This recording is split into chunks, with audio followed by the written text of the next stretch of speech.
And what's going on, everybody? I'm Ronnie Jones. Welcome to CPAC 2021, and we are here having fun. I'm with Go USA. Our job is pretty much to rank politics and rank people for you to choose. You know what I'm saying?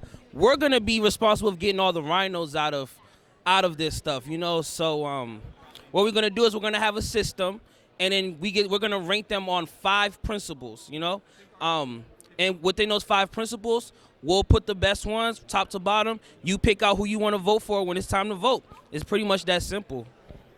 So, yeah, go on our website, gousa.com. Go on our Twitter, Instagram, Facebook. Tell us what you think, and we'll just get started with you. My name is Jeffrey Sosa Paquette, and I'm a congressional candidate in District 2, Massachusetts, and I'm an Opportunity Republican. I'm American Grayson with Peer Politics from Arizona, and I'm an Opportunity Republican.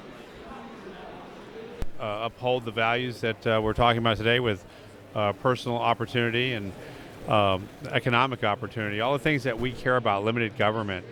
And I'm glad to sign the pledge and support what you're doing.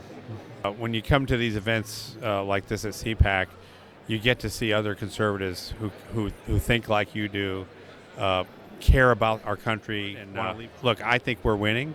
I think we have a positive message for today's youth. And I think we're winning. So I think that's a positive note. Yeah, I think we are winning.